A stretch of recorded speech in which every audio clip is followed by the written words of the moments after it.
오늘은 우리 황지용 목사님께서 말씀을 좀 전해주시겠습니다. 참 감사한 것은 제가 지난번에 말씀드렸듯이 저희 교회 채플린이 두 분이 계세요.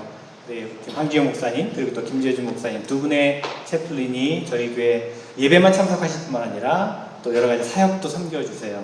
또 김재준 목사님은 찬양팀을 서주시고 황 목사님은 우리 교회 학교 아이들도 섬겨주시고 얼마나 참 귀하고 감사한지 우리가 참 복받은 교회다라는 생각이 드는데 그 어떤 섬김과 헌신으로 우리가 아름답게 더 든든하게 하나님 모시기 기뻐하시는 모습으로 우리 교회가 세워져 가는 것 같아서 너무나 감사합니다. 3주일 전에 우리 김재준 목사님께서 말씀을 전해주셨는데 오늘 황지용 목사님께서 말씀을 전해주시겠습니다. 여러분 잘 아시겠지만 우리 황 목사님 사실은 올리브 교회가 고향교회 같은 그런 홈철치 같은 그런 교회입니다. 전도사님 시절에 우리 교회에서 함께 오랜 동안 섬기셨는데 정영희 목사님과 함께 또 이상호 목사님과 함께 사역을 했었습니다. 이제 채플린으로서 다시 우리 교회에 오시게 돼서 이것도 하나님의 뜻이구나, 하나님의 참 은혜다라는 고백을 하게 됩니다. 이제 오늘 나오셔서 말씀을 전해주실 때 여러분의 큰 은혜가 있기를 바랍니다. 나오실 때 우리 큰 박수로 환영하겠습니다.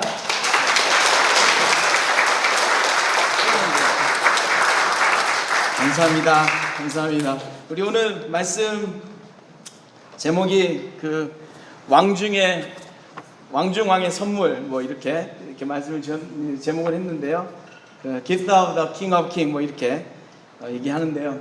어저께 우리 그 뭐 이렇게 하이킹이 있었어요. 근데 바람이 너무 많이 불어가지고 그냥 그 앞에까지 갔다가 애들이 너무 배고프다 막 그래서 그냥 돌아가려고 차를 돌리는데 우리 송기재 집사가 목사님 음식 줍니다 이렇게 텍스트가 와가지고 아 그래? 사실 이렇게 차를 세워서 갔다가 우리 한국 가는 비행기표 받았습니다. 근데 박수 받으려고 그런 건 아니고요.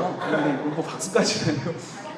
그래서 어저께 그걸 받고 이제 집에 들어와서 쟤네가 막 힘들어하는 거예요. 자기는 기도했다는 거예요. 이거 피켓이 꼭 필요한 사람 위해서 갖게 해주세요. 그랬는데 자기가 뽑혔대요. 그래서 야, 하나님의 선물을 그렇게 그래주로 받으면 안 돼. 날 줘. 네, 그랬는데 자, 오늘 우리 같이 말씀을 좀 나눌 것은요. 우리가 오늘 2019년 대강절, 또 강림절, 대림절 이런 이름을 가지고 있는 교회절기에 가장 중요한 첫 주를 보내고 있습니다. 지난주 우리가 추수감사주일을 보냈죠. 사실은 추수감사절 이후에 바로 이렇게 강림절이 시작되는 것은 큰 의미가 있습니다. 여러분 우리가 미국에 살면서 땡스기빙이라고 그러는데요. 미국에 있는 많은 휴일이 있잖아요. 그죠? 헐러데이가 있는데 유일하게 이 땡스기빙만큼은 종교적으로 또 전통적으로 또 애국적으로 이 세 가지가 다 뭐라 그럴까요? 같은 의미를 가지고 있는 컴바인되어 있는 그런 헐러데이입니다. 어떤 절기도 우리 땡스기빙 같은 그런 의미 있는 절기가 없어요. 사실은. 그래서 이제 땡스기빙 같은 경우도 군대에서는 또 프레어 런천도 하고 우리 이번에 올리브교에서 또 많이 도와주셔서 저희 부대에서도 프레어 런천 했습니다. 근데 또 우리가 릴리저스, 그러니까 종교적으로도 이 땡스기빙 굉장히 의미가 있죠. 그죠? 또 우리 안에는 우리 크리스찬으로서 이 땡스기빙 또 큰 의미가 있습니다. 왜냐하면 이 감사절이 지난 다음부터 바로 강림절이 시작한다. 사실은 어떤 의미가 있겠습니까? 우리가 아까 우리 목사님께서 미리 말씀해 주셔서 제가 설교하는 타임을 많이 줄였는데요. 우리가 주님의 오심을 고대하고 사모하고 기다리는 이 절기가 바로 이 대림절 첫 주입니다. 오늘은 저희가 희망, 홉이라는 그런 첫 주를 보내고 되는데 여러분 정말 우리가 가만히 묵상하시다 보면 큰 의미가 있습니다. 땡스기빙 때 우리가 진심으로 하나님 앞에 우리 영어로는 give thanks and show thanks 이렇게 하는데요. 하나님 앞에 우리가 감사를 드리고 감사를 표현할 줄 모르면 우리가 예수님의 다시 오심을 사모할 수 있겠습니까? 내가 예수님에 대해서 감사하지 않고 내가 예수님이 내 삶에 찾아온 것에 대해서 고마워하지 않는데 그분이 오신 것을 굳이 기다릴 필요가 없죠. 사실은 그렇기 때문에 우리가 감사절을 그리고 이 감사절의 한 주를 이 시즌을 굉장히 잘 보내고 의미 있게 보내야 합니다. 그래서 정말 우리에게 교회를 주신 하나님께 감사하고 또 이 교회 가운데 나만 홀로 있지 않게 하시고 이렇게 같이 모아서 같이 불러주셔서 예배하게 하신 그 하나님의 은혜, 내 옆에 계시고 나와 함께하게 예배할 수 있는 그 은혜, 이걸 사실은 우리에겐 특권입니다. 이 특권을 우리가 누리게 하신 하나님께 감사하고 또 그 특권의 주인공이신 저와 여러분이 함께 모여서 예배할 수 있는 것에 대해 서로 감사해야 될 줄 믿습니다. 자, 그런 의미에서 옆에 계신 분들에게 다른 거 하지 마시고 고맙습니다. 자, 한마디 시작. 고맙습니다. 고맙습니다. 감사합니다. 예, 너무 감사합니다. 우리 복된 절기는 다시 오실 예수님, 그리고 다시 오실 예수님을 기다리시는 그런 절기입니다. 바로 이 성탄절의 의미가 우리가 이 절기를 어떻게 보내느냐에 따라서 저와 여러분이 개인적으로 달라질 수 있습니다. 그냥 헐러데이가 될 것이냐, 아니면 성탄절이 될 것이냐, 그것은 저와 여러분이 어떻게 의미 있게 보내느냐에 따라서 달려 있습니다. 예수를 기다린다 함은 내 삶에 예수 그리스도가 희망이다라는 뜻입니다. 저와 오늘 함께 나눌 말씀은요, 우리 예수님의 탄생 배경을 가지고 있는 말씀입니다.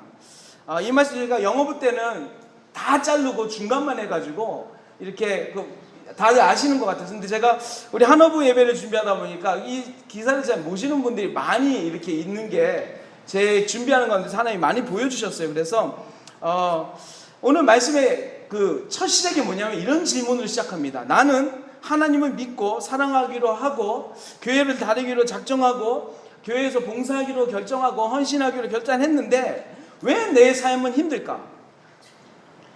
왜 내 안에는 하나님이 보이지 않을까? 아니, 내 안에 하나님이 분명히 느껴지는데 또 있는 것 같은데 왜 내 삶에서는 그 하나님의 역사와 돌보심이 경험되어지지 않을까? 뭐가 잘못되고 있는 것은 아닐까? 내가 잘못 믿는 것은 아닐까? 이렇게 고민하는 분들이 계실 줄 믿어요. 기도하고 하나님 만나는 생활, 그분의 임재 속에서 누리는 기쁨의 생활, 정말 하나님 때문에 다른 모든 것에 걱정 근심이 없는 그런 평안의 삶 살고 싶은데, 그래서 예배도 참석하고 열심히 봉사도 하는데 그러면 잘 될 줄 알았는데 잘 되지 않고 경제적으로도 또 정신적으로도 또 관계 가운데서 어려움이 있으실 때 오늘 이 본문의 말씀을 통해서 저와 여러분이 하나님 앞에 위로받았으면 좋겠습니다. 만약에 아니다, 나는 요즘 정말 잘 나간다, 나 예수 믿고 용됐다, 이런 분들은요, 오늘 말씀이 필요한 게 아니고 언제 또 추락할지 모르니까 일단 세이브 해두세요. 그러면 언젠가는 은혜 받을 수 있을 줄 믿습니다. 여러분, 예수 믿으면 만사가 다 잘 됩니까? 제가 목사 안수를 받고 어저께 갔더니 두 분이 목사님이 오셨더라고요. 저하고 다른 교회 목사님 한 분. 제가 목사이기 때문에 한국행 티켓을 하나님이 주셨을까요? 아멘 하시면 큰일 납니다. 여러분, 인간적인 측면에서 보면 만사가 안 될 수도 있습니다. 그러나 하나님의 측면에서 보면 만사가 잘 되는 것입니다. 왜? 우리는 하나님의 자녀이기 때문에. 아멘? 예. 여러분, 오늘 말씀을 보면요, 요셉과 정혼한 마리아가 나옵니다. 이 마리아가 누구냐면요, 우리 사실은 좀 성경책 가져오신 분들 좀 한번 누가복음 1장을 펴놓으시고 좀 들으셨으면 좋겠어요.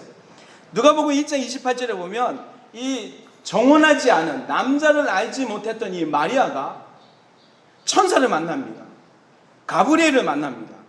여러분, 천사를 만난다는 것은 참 쉬운 일이 아닙니다. 저는 안수를 받고 지금까지 사역을 하도 천사를 만나본 적이 없습니다. 그런데 이 마리아는 그것도 쫄개 천사를 만난 게 아닙니다. 가브리엘, 이름만 들어도 장군급의 천사를 하나님이 보내셨어요. 그래서 1장 28절에서 33절을 보면요, 이 천사가 마리아에게 나타나서 이렇게 먼저 시작합니다. 은혜를 입은 자요.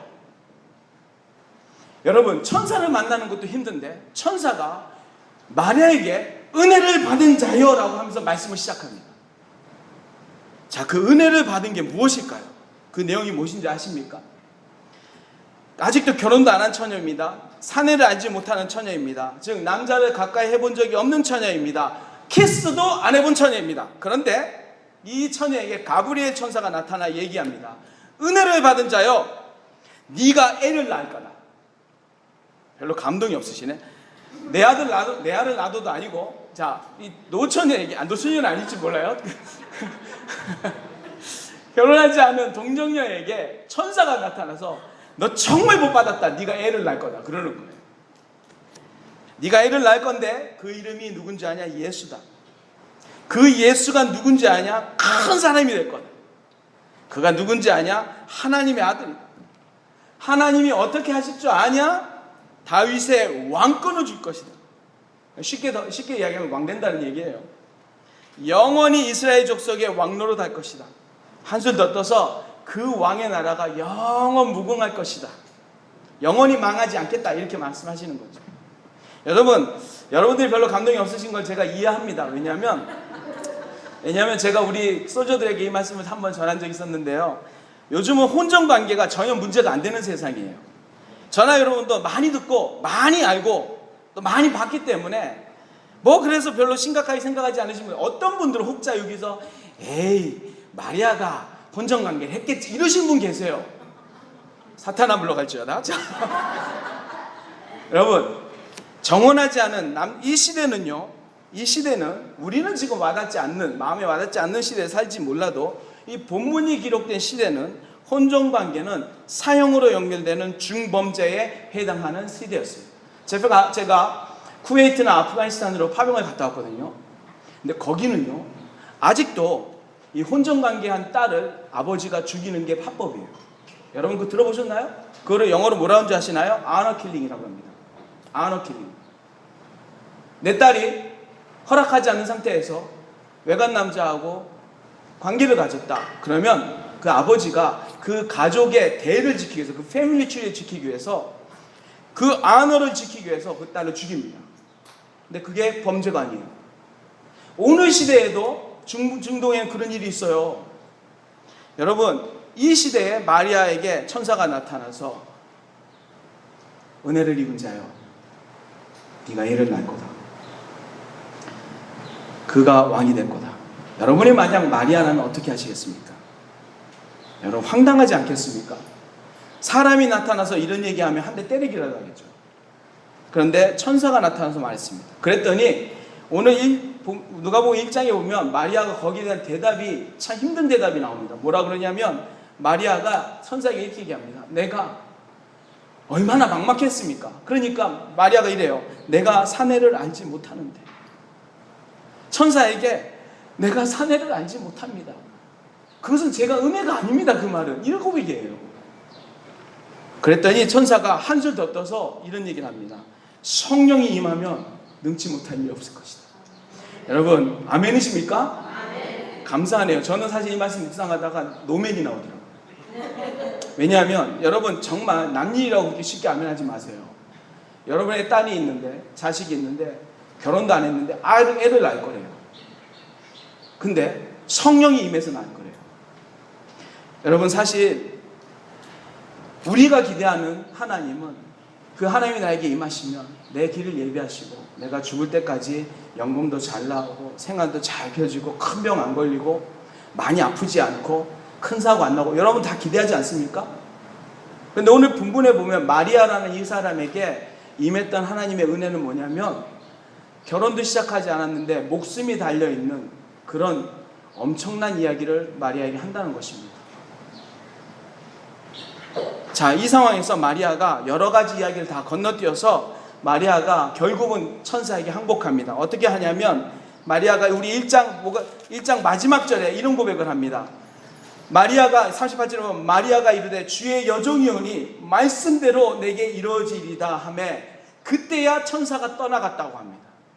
다시 말하면 믿음으로 마리아가 그 엄청난, 자기에게는 자기 삶에는 고통이며 자기 삶에는 막막하며 자기 삶에는 어려움이 있을 수밖에 없는 그 상황을 믿음으로 고백하기 시작할 때에 천사가 떠났다는 것입니다. 그리고 나서 이제 예수님의 탄생 기사가 시작됩니다. 드디어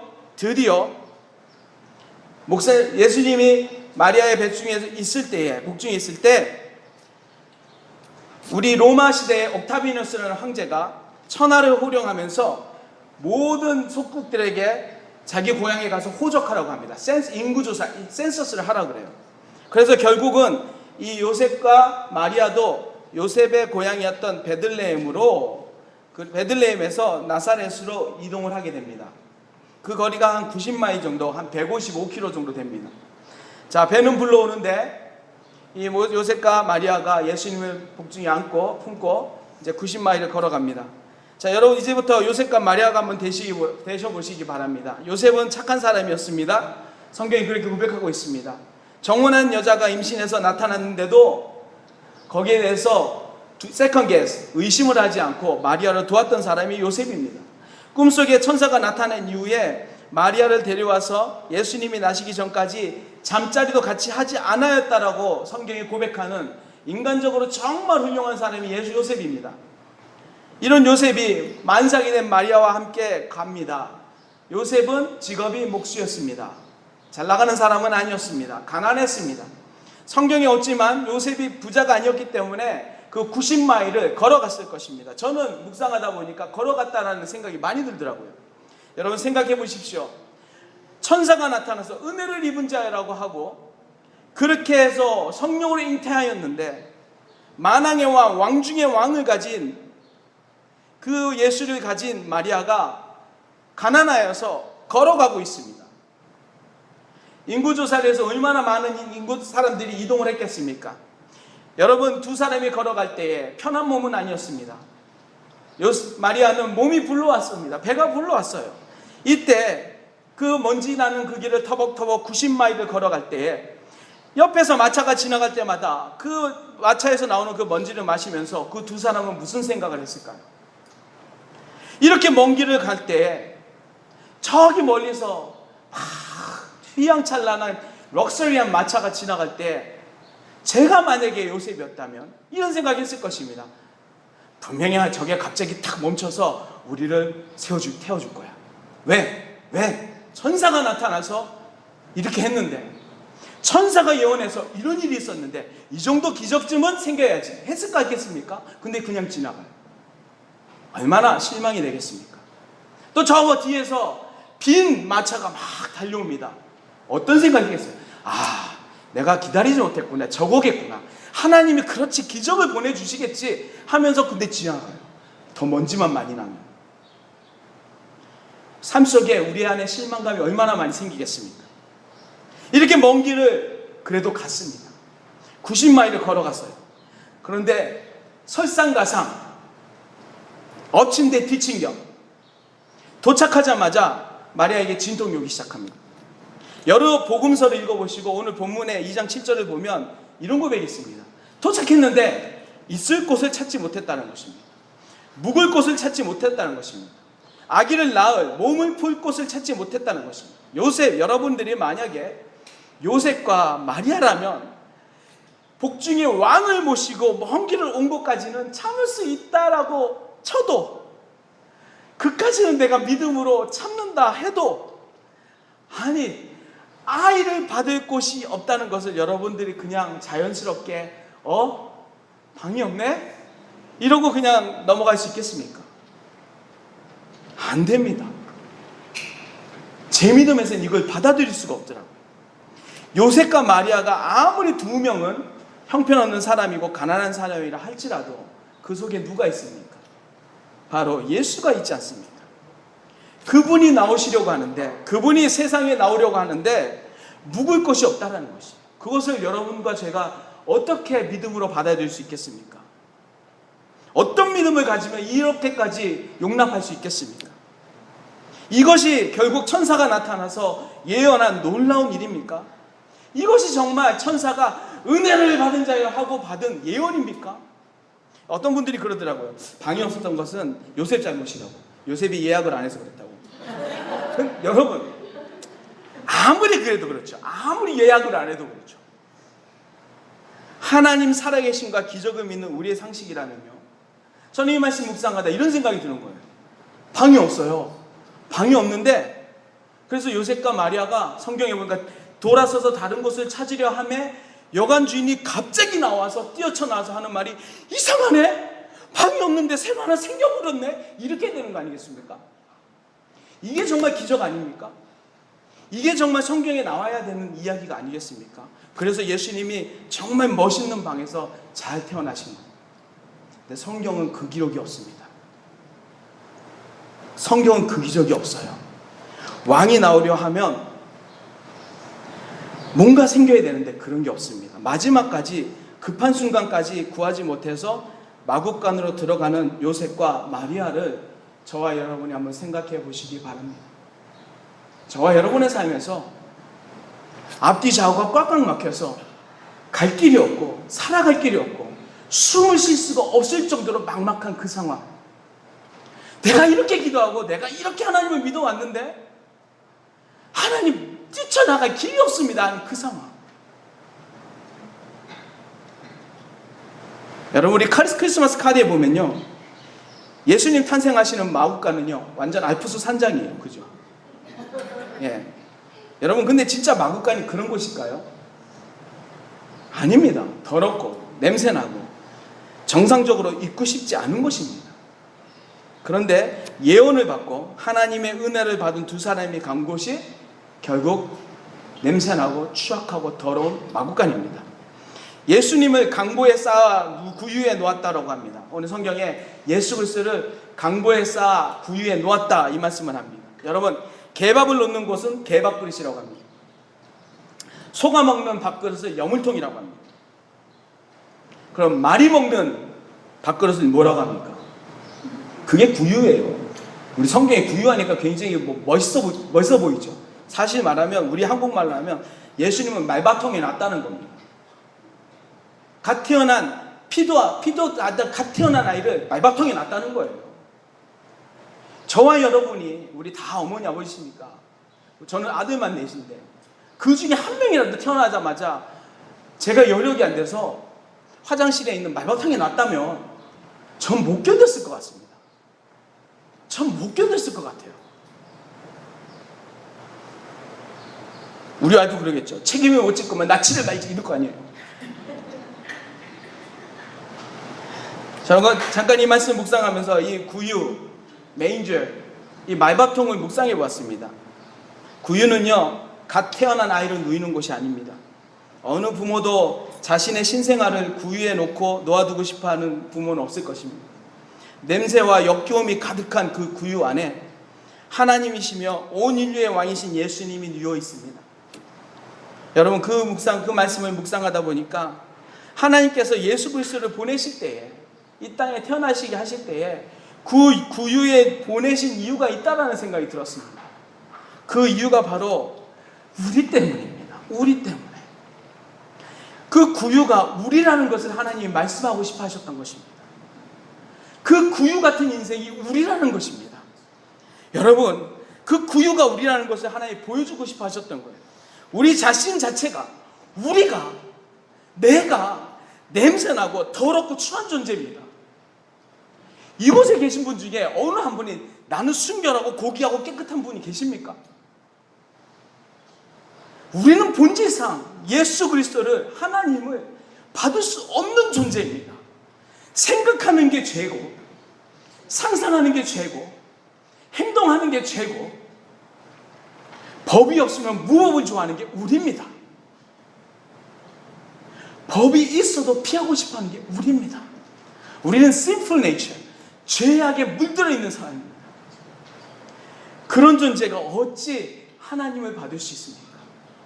그런 존재가 어떻게 우리가 하나님을 내 속에 있다고 말할 수 있습니까? 여러분, 우리가 하나님 입장에서 우리를 보면요, 굉장히 건방지고 네 가지가 없는 거예요.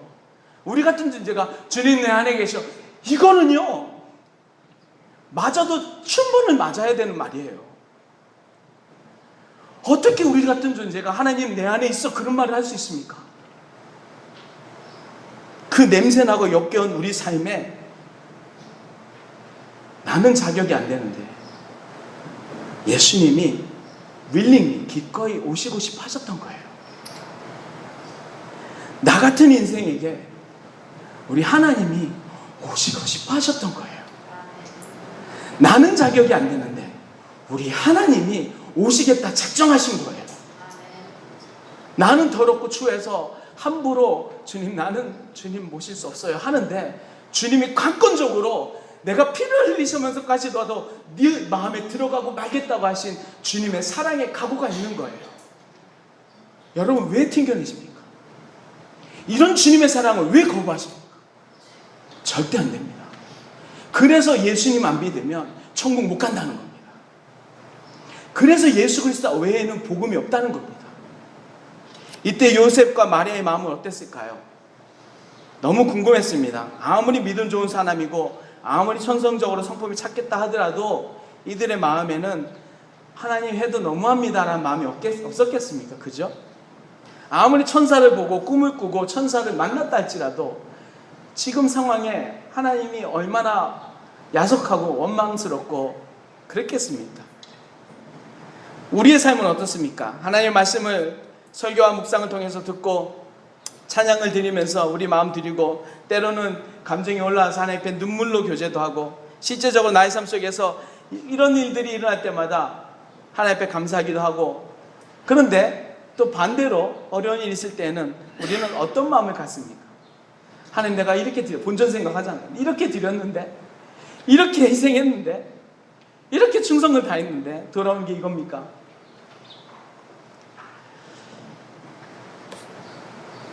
하나님이 정말 날 부르신 것이 맞나? 하나님이 정말 내 안에 계시나? 하나님 나 사랑하는 거 맞나?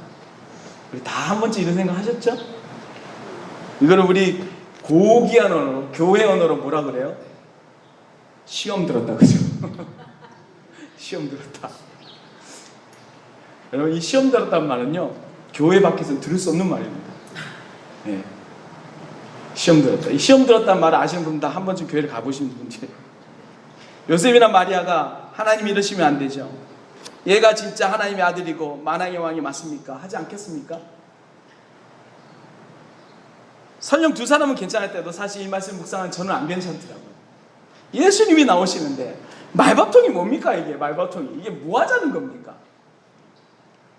자, 이때에 우리가 지금 제가 설명을 드린 것은 여러분들이 이해하기 쉽게 제가 좀 씹어서 드렸습니다. 소화하시기 쉽게. 지금 요셉과 마리아의 쌓인 그 상황에서 저와 여러분 이해를 해봤습니다. 자, 이때에 하나님은 무엇을 하고 계셨습니까? 하나님은 이때 무엇을 하고 계셨습니까? 이것이 오늘 우리가 말씀을 마무리하면서 함께 보는 하나님의 모습입니다. 여러분들이 오늘 이 하나님의 모습을 보시면 격려받으실 것이고, 이 하나님의 모습을 아실 때에 믿음이 생길 것입니다. 무엇이냐면 오늘 2장에 있는 본문 말씀을 읽다 보시면 그 시간대가 나옵니다. 이 시간에 요셉과 마리아가 갈 곳이 없고 여관이 없고 어렵게 마구간을 찾아서 힘들게 그 냄새나고 역겨운 곳에서 예수님을 낳고 예수님을 정말 혼옥까지 싸서 말부에 낳았을 때 그 순간에 그 시간에 하나님의 영광이 요셉과 마리아에게 나타난 것이 아니라 목자들에게 나타나서 세상에 예수 그리스도를 선포하기 시작합니다. 요셉과 마리아의 사이드에서는 나한테 나타나서 나한테 좀 잘해주지 이랬으면 좋겠는데, 그 시간대에 우리 하나님의 영광이 목자들에게 나타나 예수 그리스도를 선포합니다. 세상은 난리가 납니다. 큰 기쁨의 소식이 야합니다. 누가복음 2장 12절 제가 한번 읽어드리겠습니다. 이렇게 말합니다. 21장, 오늘 다윗의 동네에 너희를 위하여 구주가 나타나셨으니 곧 그리스도 주시니라. 너희가 가서 강보에 쌓여 구유에 누워있는 아기를 보리니 이것이 너희에게 표적이니라. 호련히 수많은 천군이 그 천사들과 함께 하나님을 찬송하여 이르되 지극히 높은 곳에서는 하나님께 영광이요 땅에서는 하나님의 기뻐하신 사람들 중에 평화로다라고 선포하고 있습니다. 세상이 뒤집어지고 있습니다. 세상에 큰 일들이 일어나고 있는 것입니다. 예수님의 탄생하심이 온 세상에 전파되고 있습니다. 온 세상에 이제껏 듣도 보도 못했던 하나님의 평화가 선포되어지고 있습니다. 천군과 천사들이 하나님의 영광으로 가득 차 있습니다. 요셉과 마리아는 비록 마구간에서 처량하게 그 아기 예수를 말부에 낳았다 할지라도 지금 세상은 하나님의 영광이 선포되어지고 있는 상황입니다.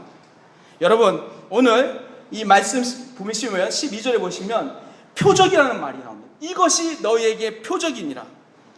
너희가 가서 강보에 쌓여 구유에 누인 아기를 보리니 이것이 너희에게 표적이니라. 무엇이 표적입니까? 여러분, 말씀을 잘 읽어보시기 바랍니다. 여러분, 아기가 표적입니까? 강보에 쌓여 누인 아기를 보리니 이것이 너에게 표적이라는 이 말씀에서 아기가 표적입니까? 그날 베들레헴에 예수님 혼자 태어났습니까? 무엇이 표적입니까? 제가 2003년에 9월 29일 날 이 교회에서 우리 저스틴 언니가 태어났거든요. 그 태어나가지고 우리 성도님 한 분이 그 다음날 저한테 이 신문을 주더라고요. 아직도 갖고 있는데, 목사님 여기 언약이 이 신문에 언약이 태어났던 이름이 있어요. 근데요, 찾기가 너무 힘들어. 얼마나 많은지. 아니 그 시간대에 구원의 식구가 왜 이렇게 많이 태어났어? 여러분, 베들레헴에 그날 예수님 혼자 안 태어났습니다. 나사렛이란 그 동네에 예수님 혼자 안 태어났습니다. 아마 수십은 수백은 태어났을지 모릅니다. 그럼 그 아기가 다 표적입니까? 아닙니다. 우리에게 표적이 있습니다. 무엇이 표적입니까? 두 단어입니다. 강보와 구유. 강보에 쌓여 구유에 누인 이 아기, 마구간에 계셨던 예수님, 그분이 강보에 쌓여서 구유에 누워 있었습니다. 세상의 어떤 아이도 그곳에 없었습니다. 모두 다 호텔에서, 좋은 가정에서, 집에서 태어났습니다. 예수님만 강보에 쌓여 구유에 누워 있었습니다. 이것이 표적입니다. 이것이 증거입니다. 이것이 기적입니다. 저와 여러분, 요셉과 마리아에게 있어서는 가장 초라하고 비참하고 슬프고 괴롭고 화가 나고 어려운 순간일 수 있는 그 구유와 강보가 하나님께서는 표적으로 바꾸신다는 것입니다. 저와 여러분에게 어려운 그 상황이 하나님 그 어려운 상황을 표적으로 쓰신다는 겁니다. 기적으로 쓰신다는 겁니다.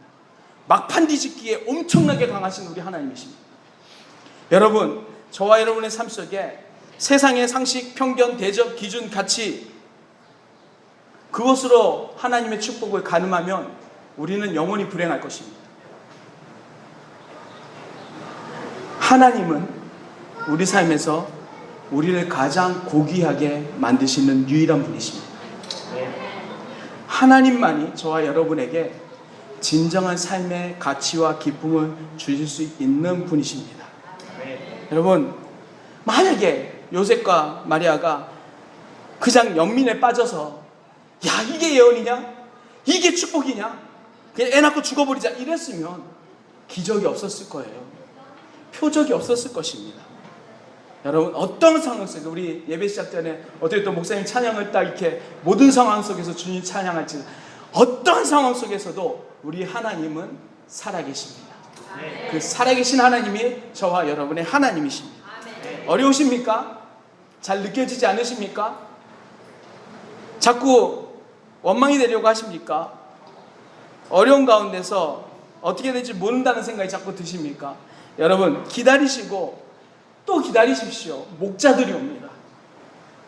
기다리시면 목자들이 옵니다. 기다리시면, 믿음의 모습으로 기다리고 계시면 그 상황을 하나님이 표적으로 바꿔주실 것입니다. 우리 앞에 구유가 있습니까? 그 구유가 자꾸 보이면 힘이 들죠. 그 강보가 자꾸 보이면 내 자신이 비참해지죠. 남들은 다 이런데 나는 이러지 못하니까 내 자신이 자꾸 싫어지죠. 여러분, 그때 우리는 연민하시면 안 됩니다. 그때 우리는 기도하시기 시작해야 됩니다. 하나님, 오늘 이 말씀을 가지고 갑니다. 이 구유와 강보가 내게 표적이 되게 하여 주시옵소서. 나의 가난함이 하나님의 나라의 표적이 되게 하여 주시고, 나의 병듦과 연약함이 하나님에게 표적이 되게 하여 주시고, 나의 부족함이, 교회를 섬김의 부족함이 하나님 성도들에게 표적이 되게 하시고, 하나님, 나의 모든 연약한 부분들이 하나님 앞에서는 표적이 되게 하여 주시옵소서. 이제 우리 올리브교회에서는 시험 들었단 말이 없기를 소원합니다. 삐져서 교회 안 나온다 이러시면 이건 아니에요. 속상해서 교회 안 갈 거예요. 그런 분들은 표적이 없어요. 강보가 없고 구유가 없으면요, 표적이 없습니다. 내 삶이 때로는 강보에 쌓여지기도 하고, 내 삶이 때로는 말바통에 던져지는 그런 비참한 환경에 놓일 때도 있어야 오늘의 내 삶을 감사하고 이 삶을 주신 하나님을 생각할 수밖에 없지 않겠습니까? 우리 강림절 첫 주입니다. 희망으로 오신 예수님. 주님, 한국 가는 비행기표 주셔서 감사합니다가 아니라 주님이 우리에게 희망으로 오셔서 감사합니다. 이 은혜가 저와 여러분에게 나누어지고 이어졌으면 좋겠습니다. 아멘이십니까? 우리 주기도문에 영어로 뭐 이렇게 말했을지 모르겠지만 우리 Thy kingdom come, Thy will be done 이런 말이 있습니다. 하나님 나라가 임하시고 하나님의 뜻이 이루어지시옵소서 이런 고백 있잖아요, 그죠? 근데 그 고백을 하려면요, My kingdom go가 돼야 돼요, 그죠? 하나님 나라가 오려면 내 킹덤이 가야 돼. 내 킹덤 가려면요 꼭 필요한 게 있어요. 뭐예요? 강보와 구유입니다. 그 강보와 구유는 우리가 감사함으로 받을 수 있어야 될 줄 믿습니다. 네, 우리 잠깐 기도하겠습니다. 하나님 감사합니다. 요셉과 마리아를 통해서 주님이 오셨던 것처럼 우리에게 부족한 우리의 모습 속에서도 주님 우리에게 오시고 우리를 만나주시고 우리와 함께 하신 주님을 찬양합니다. 삶이 어려운 순간 속에서도 어떠한 상황 속에서도 내 감정이 세상을 향해서 치우치는 것이 아니라 하나님의 나라를 향해서 바라볼 때에 언젠가는 목자들이 오고 언젠가는 나의 연약함으로 인하여 하나님께서 크게 기적과 표적으로 쓰실 줄 믿습니다. 주님 그럼 우리를 축복해 주시고 연약하게 넘어질 때에 나는 홀로 설 수 없지만 예수님의 은혜로 우리를 세워주시는 그런 경험하게 하여 주시옵소서. 말씀을 주신 하나님께 감사드리며 나사렛 예수 그리스도의 이름으로 감사하며 기도드립니다. 아멘.